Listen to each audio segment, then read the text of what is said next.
পথের মধ্যে নরচন্দ্র ঠাকুর মহাশয় এমন চমৎকার কথা বলেছে, গৌর হরি ভিন্ন, রাধা গোবিন্দ লীলা এবং রাধার যে মহিমা, রাধার যে প্রেম এই বিশ্ব জগতে কেউ পেত না।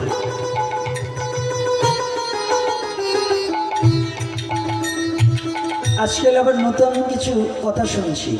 আজকে গতকাল আমাকে একটা ছেলে প্রশ্ন করেছে, আমি ফরিদপুরে গিয়েছি, ফরিদপুরের থেকে আমাকে একটা প্রশ্ন করেছে, বাবা একটা প্রশ্ন জানতে চাই, আপনার এপিসোডের মধ্য দিয়ে জানাবেন আমাদেরকে, কিংবা এখানে ধরেন। কি প্রশ্ন বলছে, ভাগবতী আসলে কোনো বাজনা বাজানো যাবে না, কোনো সুর দেওয়াও নাকি অপরাধ, কোনো গান তো দূরের কথা, সুরও দেওয়া যাবে না। আমি বুঝতে পারছি না কোন শাস্ত্রে এই কথাটা লেখা আছে, সেই শাস্ত্রটার নামটা একটু বলে দিলে বোধহয় আমরা আনন্দ পাবো যারা বলে। কারণ কীর্তন ছাড়া কোনো ভাগবতী হতে পারে, ভাগবতীর প্রারম্ভেও কীর্তন, শেষেও কীর্তন। পাঠ কীর্তন আছে কিনা? প্রারম্ভে পঞ্চতত্ত্ব কীর্তন আছে কিনা? গুরুবন্ধন আছে কিনা? বৈষ্ণব বন্ধন আছে কিনা? তুলসী আরতি আছে কিনা? তাহলে কীর্তন দিয়ে শুরু, কীর্তন দিয়ে শেষ।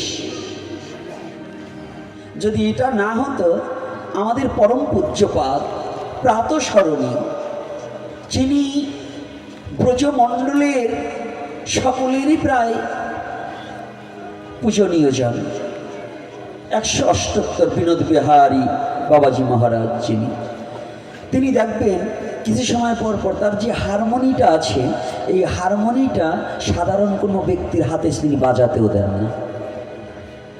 ও হারমোনিটার দামও মনে হয় 2.5 লক্ষ থেকে 3 লক্ষ টাকা দাম আছে, তার যে হারমোনিটাকে বাজাচ্ছে। তিনি কত মধুর করে কীর্তন করে, আবার একটু ভক্তদের কথা বলে, আবার একটা কীর্তন করে, একটু নাম করে। তাহলে এই মহাজনরা ভারতবর্ষের ভাগবত কিশোর গোস্বামী যিনি, রাধা বিনোদ ঠাকুর যিনি, গোবিন্দ বল্লভ শাস্ত্রীজি যিনি, হ্যাঁ, আরও না বর্তমান করতেছে কিনা আমি জানি না, হিরণময় বাবা, আরও অন্যান্য যারা মাতাজিরা বাবাজিরা যত প্রচারক আছে, তারা কি মিউজিক আছে কিনা? বাবা কি বলুন, মিউজিক আছে কিনা? আচ্ছা, তারা কীর্তন করে কিনা? তা আমি বুঝতে পারি না। আমি পারি না এটা আলাদা কথা, কিন্তু একজনকে তো বলতে পারি না এটা করা যাবে না। এটা বলা মানে কি? হিংসা করা হয়। তবে আমাদের হিংসার ধর্ম প্রচার করা সনাতন ধর্ম নয়। যারা পারে না তারা অনেক, যেমন বাংলাদেশে এর আগে আমি বলেছিলাম এক জায়গায়, আমার একটা কথা আছে, ভাগবত পাঠ করে পয়সা নেওয়া যাবে না, কীর্তন করেও পয়সা নেওয়া যাবে না। আচ্ছা, কীর্তন এবং ভাগবতের পয়সা দেওয়ার মতো ব্যক্তি এই রাজনীতি অনেক সচিবও আছে। সচিবও কি একবার হরে কৃষ্ণ বলবে, এই পয়সাটা সচিবের মতো লোকেরও কি দেওয়ার ক্ষমতা আছে? এই নামের পয়সা দেওয়ার মতো ক্ষমতা এই বাংলাদেশ তো দূরের কথা, এই পৃথিবীর কোনো মানব জাতির আছে? ভাগবতের অর্থ দেওয়ার মতো যোগ্যতা এই পৃথিবীতে কার আছে? কারো দেওয়ারও যোগ্যতা নেই, নেওয়ারও যোগ্যতা নেই। তাহলে কি করছেন? সঞ্জয়কে আনলে পরে একদিনে 50,000ও দিতে হয়, দিতে হয় না? কেন দিতে হয়? এর কারণ আছে। ওই রাগিনীটা শিখতে হলেও তার মশলা খরচ করে শিখতে হয়েছে, হয়েছে কিনা বলুন? আচ্ছা, টাকা দিয়ে শিখতে হয়েছে। এই কীর্তন আপনার বাড়ি খাও, অমুকের বাড়ি খাও, গাইতে গেলে কি ওর মা বাবা বউ ছেলে মেয়ে বাঁচবে? এই বাঁচবে?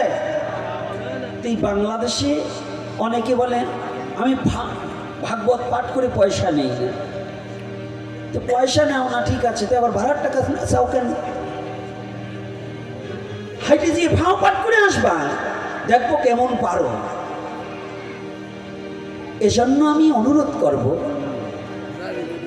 যে যেই যে কথাটা আপনারা প্রশ্ন করুন, আর কথাটা একটু ভেবে চিন্তে প্রশ্নটা করা প্রয়োজন।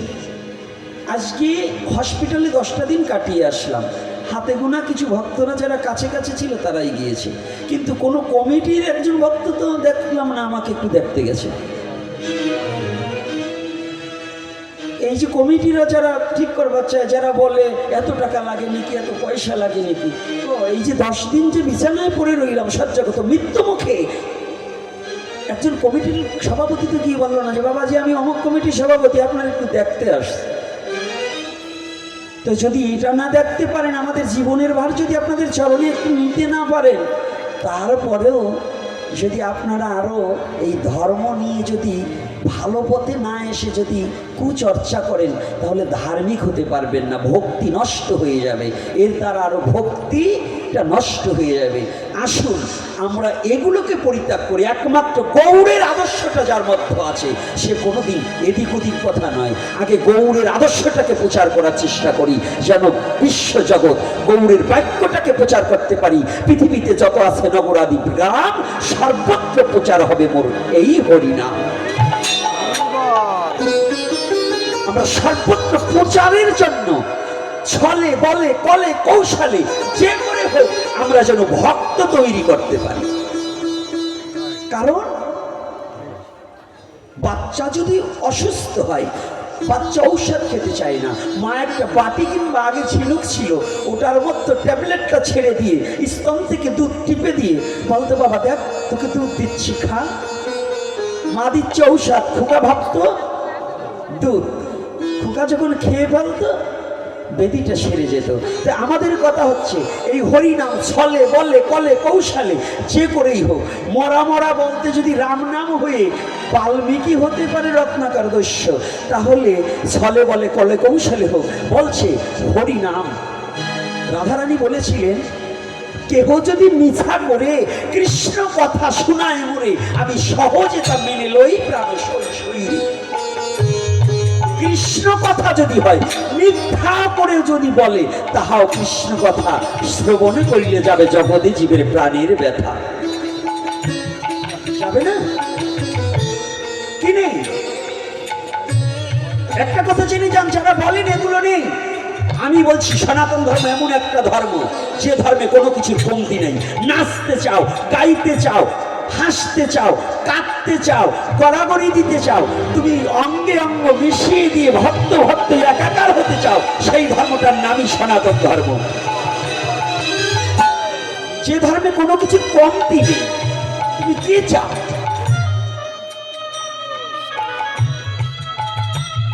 অন্য যুগে কি ছিল এটা দেখার দরকার নেই। এই কলির যুগে মহাপ্রভু হরিনাম সংকীর্তনে খোল করতাল দিয়েছে। যদি বলেন তাহলে ভাগবত কলির যুগের ধর্ম। ভাগবত হয়েছে তো দাপুরের শেষ প্রান্তে, সুখদেব গোস্বামী সর্বপ্রথম বলেছে, তারপরে নৈমিষারণ্যে বলেছে। কিন্তু কলির যুগের ধর্ম কি নাম সংকীর্তন। তাহলে ভাগবত প্রয়োজন নেই কলির যুগে, একমাত্র নাম করলেই সব হয়ে যাবে। আমি বলছি না, শাস্ত্র বলছে কলির যুগের ধর্ম হয় নাম সংকীর্তন। আমি বলছি না, শাস্ত্র বলছে। তাহলে কিসের প্রয়োজন? তাহলে ভাগবত কেন প্রয়োজন? এর একটা কারণ আছে। ভাগবতটা নামের আগে কেন প্রয়োজন?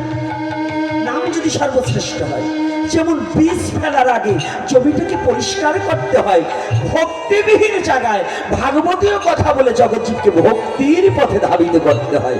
এজন্যই ভাগবত দিতে হয়। এজন্য যে কথায় ভক্তির উদয় হবে, সে কথা যে কথা হোক বলে যেন জগৎজীবকে ভক্তির পথে ধাবিত করা হয়।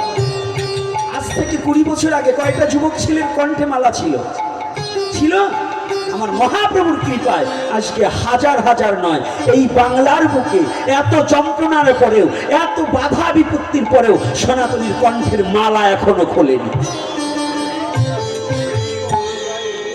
কে বলছে? বাংলাদেশে আমরা চলছি না? এতগুলো মালা নিয়ে চলি না? তাহলে কি এটা আমার মহাপ্রভুর কৃপা, অশেষ দয়া। আমার মহাপ্রভুর অনেক কৃপা আছে আমাদের প্রতি। এজন্য বলছি যে যেভাবে হোক এই সনাতন ধর্মে আমরা যারা জন্মগ্রহণ করতে পেরেছি, আমাদের জীবন সার্থক। তার মধ্যে শ্রেষ্ঠ সার্থক, সত্য যুগের মূল্যের চেয়েও আমার জন্ম সার্থক। কেন সার্থক? আমি গৌর অবতারের যুগে জন্মগ্রহণ করতে পেরেছি।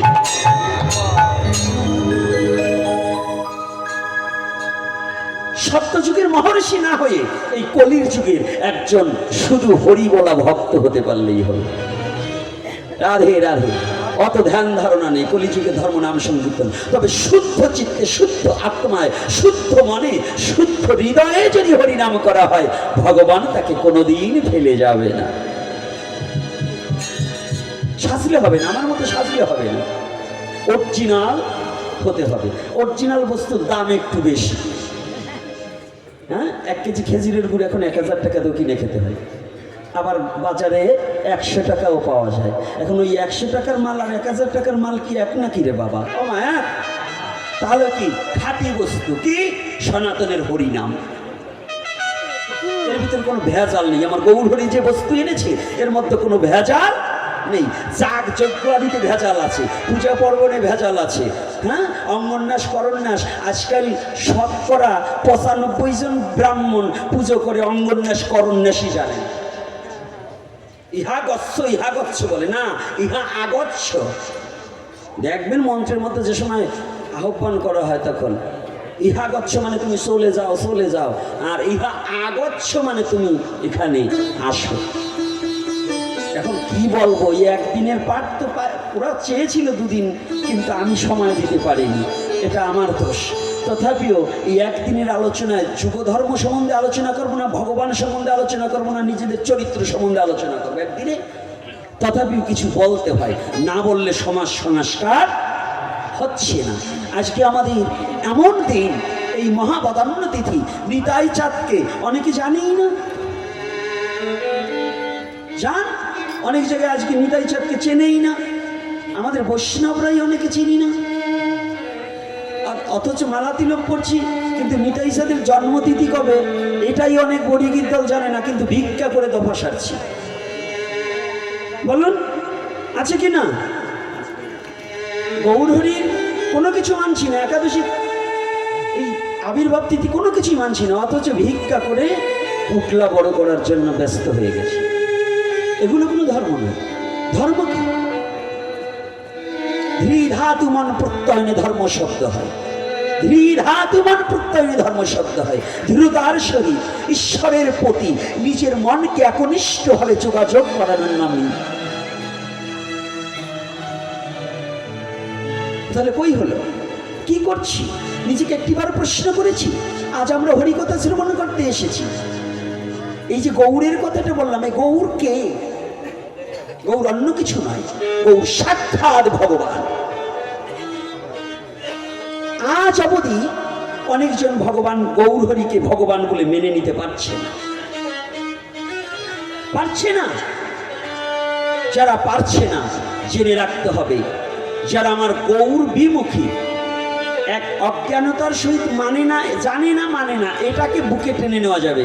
কিন্তু যারা জ্ঞানী হয়েও গৌরকে ভগবান রূপে স্বীকার করে না, তাদের সাথে আমাদের কোনো সম্পর্ক রাখা উচিত। কথাটা কি বোঝা গেছে? কেন, কোথায় বলছেন? শাস্ত্রে বলছে, আমি বলিনি, পদকর্তা পর্যটন করে বলছে। যার মুখে ভাই হরি কথা নাই, তাহার কাছে তুমি যেও না। যার মুখে ভাই হরি কথা নাই, তার কাছে তুমি যেও না। যাহার মুখ দেখিলে ভুলে যাবে হরি, তাহার মুখ পানে